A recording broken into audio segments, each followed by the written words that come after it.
As we begin our day of embracing identities, it's important for us to think about the specific challenges of identity development for LGBTQ youth. Here to talk about the role of traumatic stress and how we as professionals can help alleviate these effects, please welcome Jeremy Treat, LMFT Director of Research and Evaluation from Penny Lane Centers, along with research specialists Julie Torino and David Ognassian. Good morning. Morning, EDGE 2017. Here we are. It's been a whole year since 2016, strangely enough. We are so thrilled and delighted and honored to be here. We are the Penny Lane Center's Research Department. I'm Jeremy, this is Julie and David. We thought that we would take a little time this morning to talk about our theme of embracing identities. And what we thought was we'd take a little bit of a deeper dive into what it means to establish an identity for anybody, and then more specifically what it means to establish an identity for LGBT youth and some of the specific challenges that are inherent in that. And we've got a couple of charts and graphs here. Hopefully they're displaying properly behind me. What we'd like to do at Penny Lane in the research department, we spend a lot of time asking questions. We ask questions to our staff and to our clients. We submit outcome measures. We really kind of want to get a sense of how people are doing and what's going on. So just to kind of kick off our talk today, we have a very important question for you all. So we want to ask you, how would you sum up your morning in one word? And the answers will pop up live as well. So there they go. So the larger the words are, that means the more commonly used they are in this room. So we'll start seeing words become bigger and bigger. Yeah, traffic. Yeah, as expected. So we got traffic leading, and all right, we got people exciting. People are happy. Coffee's up there too. So before we came in here, we sacrificed some bagels and fruit to the gods of technology to make sure that this could happen seamlessly. And it looks like it worked. They enjoyed the bagels. I gotta tell you, traffic was my morning too. More importantly up there, I'm seeing dynamic, motivating, beautiful resources, stress-free. I admire that, that's great. Proud, exciting, and we're really excited that you guys are here. So why don't we go ahead and we'll move on. And we'll begin to talk about what identity formation really looks like and what it means in general. So all of us have developed into adults somehow. We've all gone through our own developmental processes as humans. And what we hope for is that we have a way of sort of developing a cohesive, integrated sense of self.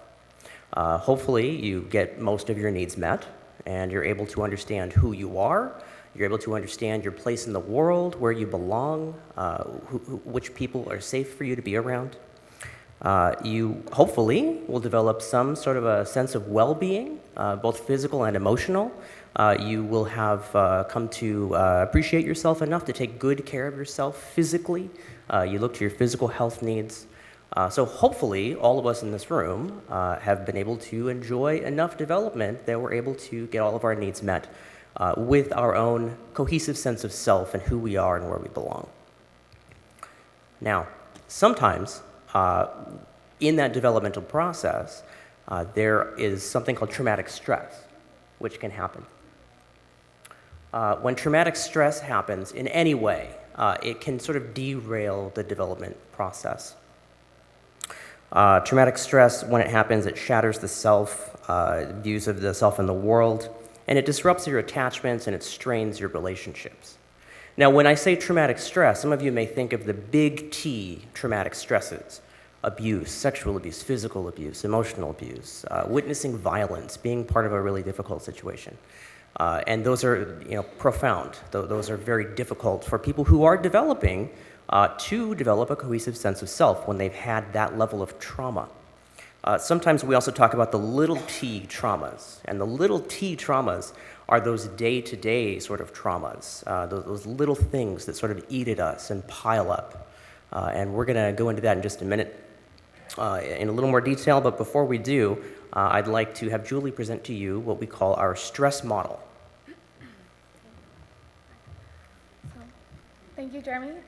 So in our model, stress can be assessed as a load relative to a supportive structure.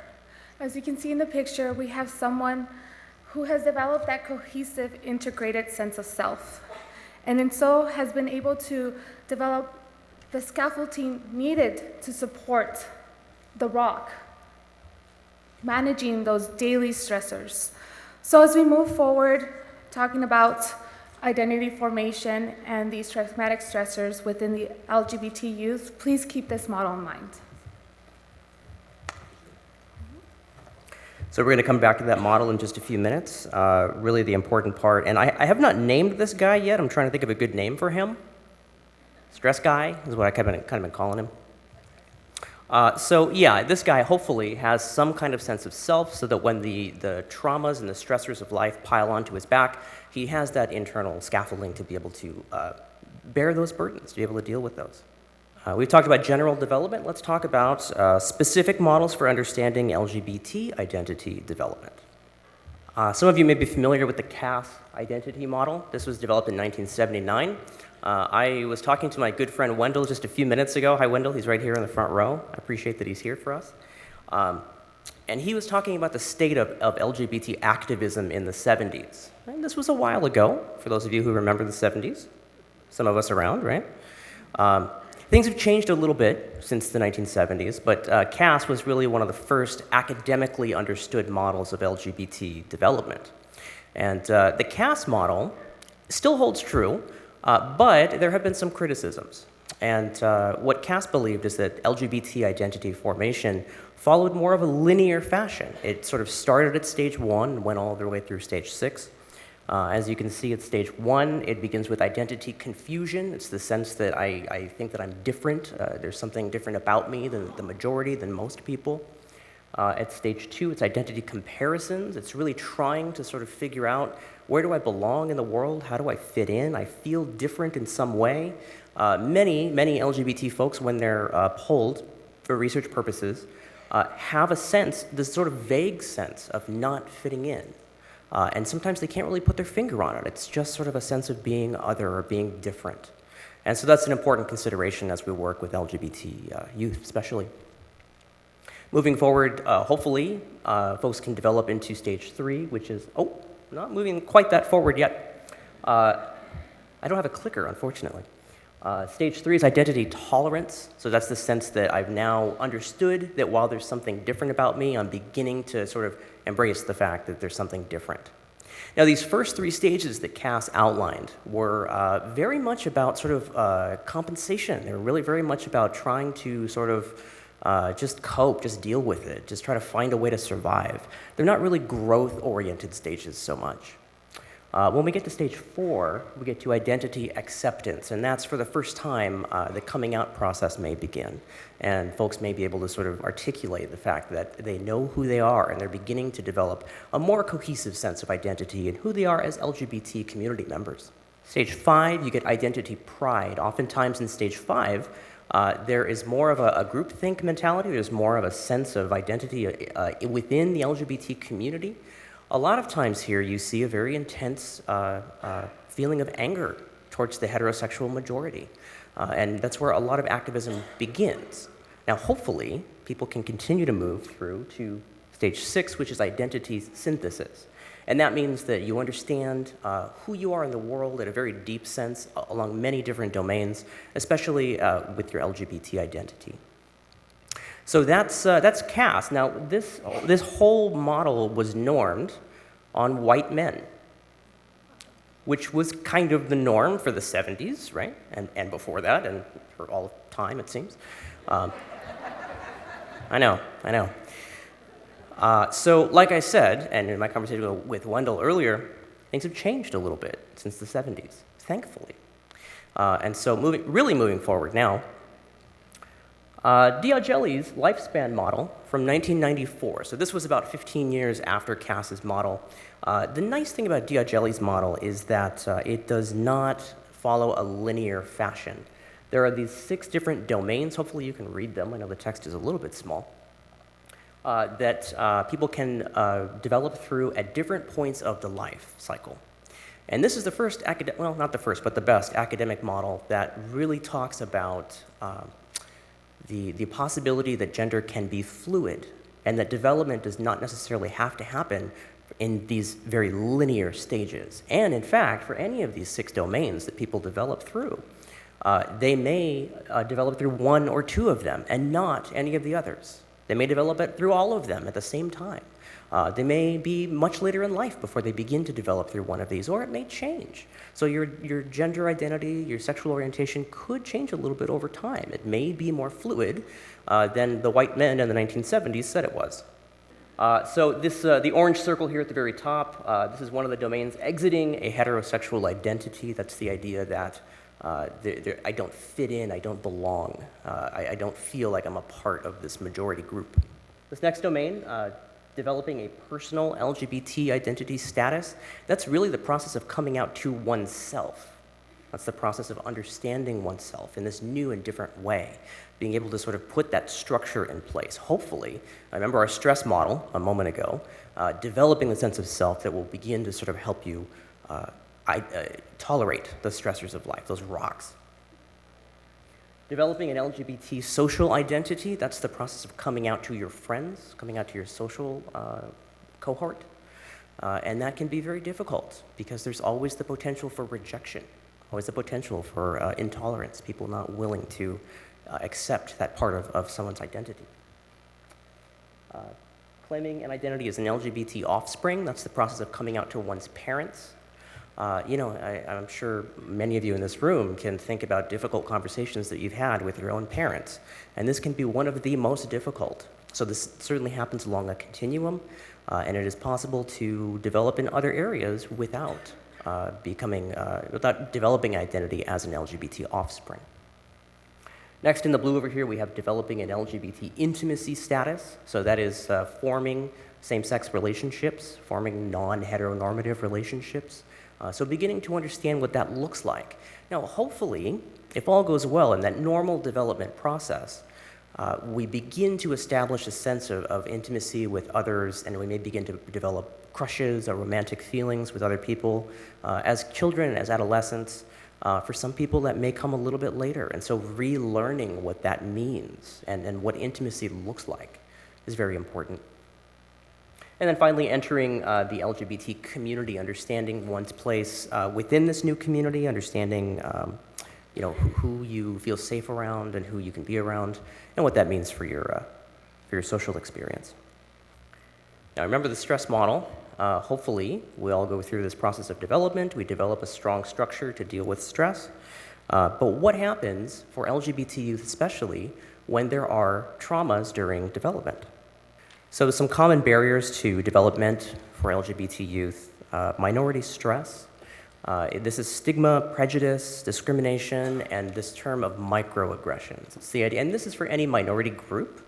A lot of research talks about minority stress specifically for LGBT young folks. These can encompass things such as not having adequate civil rights, religious condemnation, but it can also be much more insidious. It can be much more ingrained in the culture, and just the way you use pronouns, not feeling like the pronoun fits properly, and having people that are sort of intolerant of that and not willing to meet you where you're at.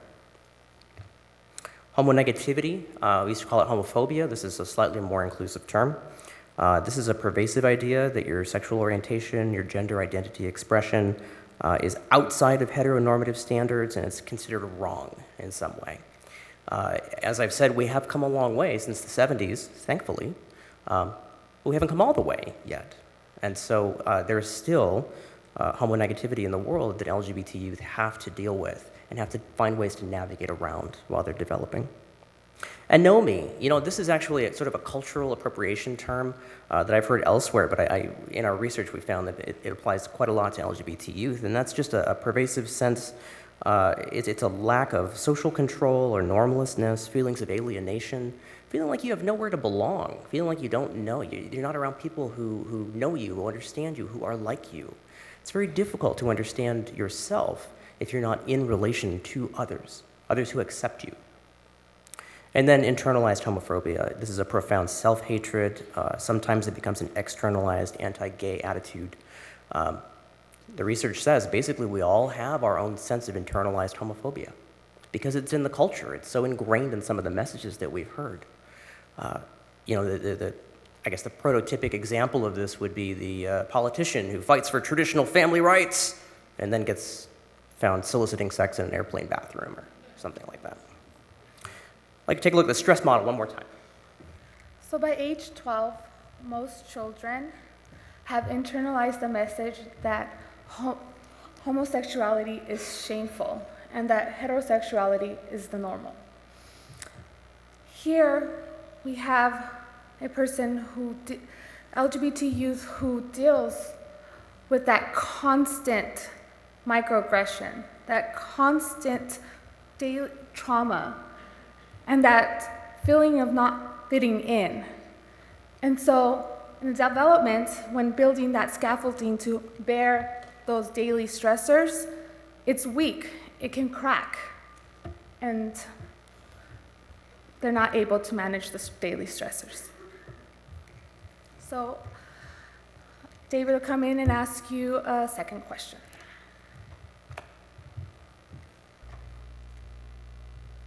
So speaking of trauma, the question is, in one word, what do you think of when you hear the word trauma? So similar to last time we did the survey, if you already have your browser open, it should automatically refresh. If not, you can just hit the refresh button.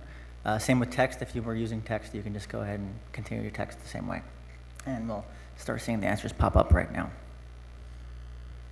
Yeah, it looks like pain is the word that most people here are thinking when it comes to trauma. Hurt as well. PTSD, anxiety. Sadness, anger, resilience, abuse. But it looks like pain and fear seem to be the most common words. Broken. These are difficult words. These are difficult things to deal with. Pervasive, triggers, scar, avoidance. There's even emojis here. I didn't know that it would accept emojis. That's new for us. Yeah. So moving forward. Let's talk about traumatic stress. The research tells us that youth who present for treatment, LGBT youth who present for treatment, often have the same symptoms as people who have full-blown PTSD. Let me let that sink in for just a minute. LGBT youth, many of them, just in the normal span of their development, have to deal with all these things that you saw, all the things that you texted up here to us, all these things that are on the board behind me. Hypervigilance, blunted awareness, depressed mood, worry, panic, anxiety, lack of focus. It's very, very difficult to develop your identity, your sense of who you are, your sense of being safe and secure in the world, when day by day, these are the things that you have to deal with, and these are the symptoms that you develop because of them. Very, very difficult and very tragic. It breaks my heart. What we found is that addiction rates in LGBT youth hovered around the 30 to 40% mark, and in the general population, they tend to be about 10%. So being an LGBT youth puts you 3 to 4 times higher risk of developing substance use disorders, problems, addictions. And why is that? Well, we found sometimes people will sort of report that when I'm high, when I'm drunk, when I'm impaired in some way, I numb myself, I don't feel the pain so much. Or for some people, it helps me fit in. It helps me sort of put on that facade. It helps me sort of find a way to look like and act like everybody else. Suicidal ideation and attempts. This one makes me very sad. You can see the top couple of bars here are for lesbian and bisexual identified adolescent girls. This is a study in the Journal of Adolescent Psychology. In their study, they found that almost 75% of lesbian and bi identified adolescent girls had seriously thought about suicide. This is not just passing ideation, seriously considered it. That's 3 out of 4 lesbian and bisexual adolescent girls. 3 out of 4. In the general population, they reported attempted suicide for lesbian and bisexual adolescent girls is at 52.4%. 1 out of every 2 lesbian and bisexual young ladies has attempted to kill themselves, has tried to kill themselves. For the non-lesbian and bi adolescent girls, the general population, the thoughts about suicide are 53%. That's high enough, that's bad enough. And then the attempts on suicide are at 24.8%. So about 1 in 4 girls in general had actually attempted to die. For gay and bi adolescent boys, it looks like almost 50% have thought about suicide, seriously thought about suicide, and almost 1/3 have attempted suicide. And then again, with the general population of adolescent boys, only 34% have thought about suicide and only about 12.6% have attempted. When you don't have a strong sense of who you are in the world, you don't have a good identity, you don't have a structure that can bear all that stress of the world, this is where it leads. I have to numb myself, to fit in, to not feel the pain. I think about death or dying. I think about not being here. If my parents don't love me because of this part of who I am, this is where it goes. This is where it leads. These are bleak, right? These stats are really bleak. They're unfortunate. But I count myself lucky, fortunate, that I'm standing in a room full of professionals who are here, who are equipping themselves, who may already be very well equipped to deal with some of these stressors that LGBT youth have to deal with. So what is the role of the professional? What is it that you all are charged to do? We've got mental health practitioners here, we've got social services folks, probation, we've got educators, we've got program administrators. What is it that you all can do to help? Let's take a look at our stress model one more time. So as professionals, you can help LGBT youth reconstruct their identity. And in doing so, you can help them rebuild their scaffolding, that it will allow them to bear those daily stressors of life and not look to substance use or suicide ideations. So that's your charge. That's your job. Moving forward. Things to keep in mind when you're working with LGBT youth. Be aware of your own bias. As a mental health professional, this one kills me. Nearly half of lesbian and gay men in treatment have had a homophobic therapist. Right, you go to a therapist when life is difficult and you want somebody who understands you and accepts you unconditionally. And to have half of the folks who seek out treatment in a safe environment feel like they've had some sort of homonegativity, homophobia from their therapist, that's ugly, that's difficult. So be aware of your biases. Be aware that self-stigma and shame lead to this fractured sense of a self-concept, like we saw in the stress model a few minutes ago. Rejection by family and friends, community, causes feelings of grief and loss. Be prepared to help LGBT youth process these feelings of grief and loss. And because I'm a therapist by discipline, I speak from a mental health perspective, but this is for everybody.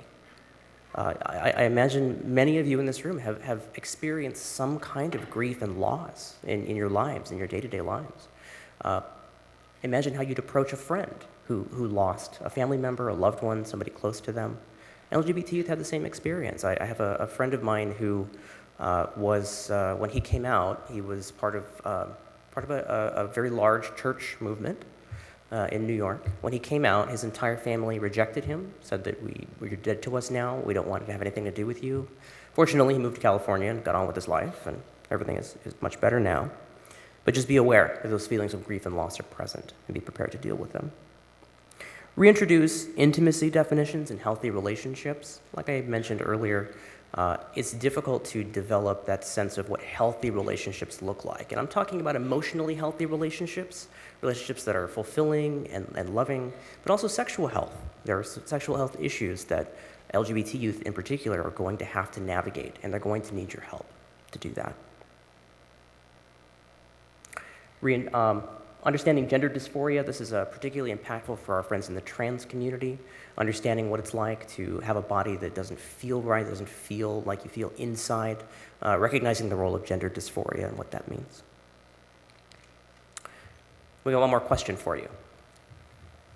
So I can tell this is a very technologically savvy room. I don't need to tell you guys what to do again, but the question is, in one word, how would you characterize the strengths of traumatic stress survivors? So we talked about suicide rates today, we talked about drug abuse, we talked about some of the negative things that come from trauma, but what we don't usually think about are some of the positives that can come from trauma, some of the strengths that people can build after having suffered trauma. So what is the one word you think of when it comes to that?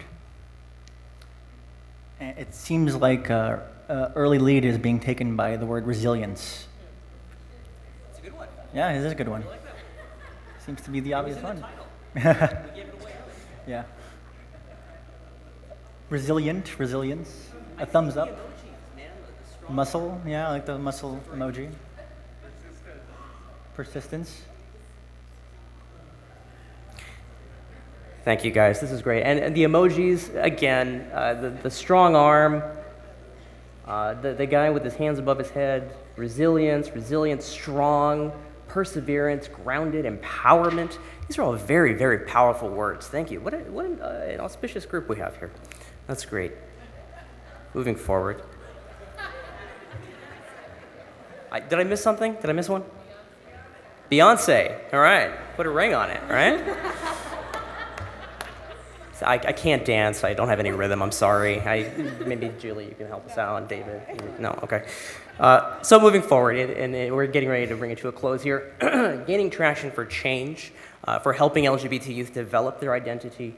Resilience is often the result of surviving adversity. We did an exercise with our clinic management team recently about gifts and the gifts that we have, and it was such a great exercise. And as we went around the room with our leadership, talking about their gifts and how they use them in their day-to-day lives and their job, almost everybody talked about adversity that they went through in their childhood, in their adolescence, their young adulthood, and how that created a gift in them, how that created a very strong sense of resilience and strength and ability and capability. So all these stats that we found when we were doing research for this, the suicide rate, the substance abuse rate, these are so ugly and so unfortunate. But with your interventions, LGBT youth can create a strong sense of identity and resilience. What would be important is to help them challenge and dispute homophobic messages in public and in private.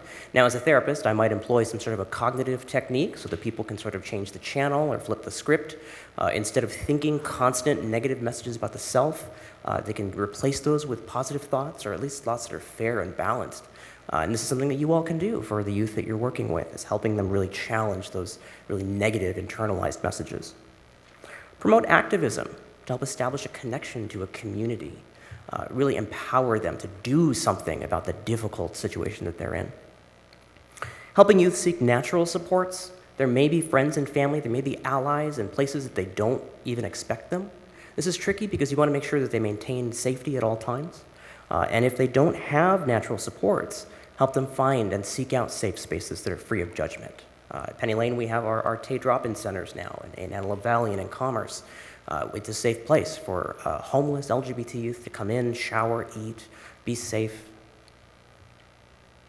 And then, as you've seen with the three of us today, humor is often an integral part of life, of everything. So appropriately, being able to use humor about the situation just to help people cope and understand. Thank you all for your time. It is our honor to be here to help kick off EDGE 2017. Our hope that you will find resources in the workshops today and the keynote speeches up here to really help you work with LGBT youth to develop and embrace their identities. Thank you all so much.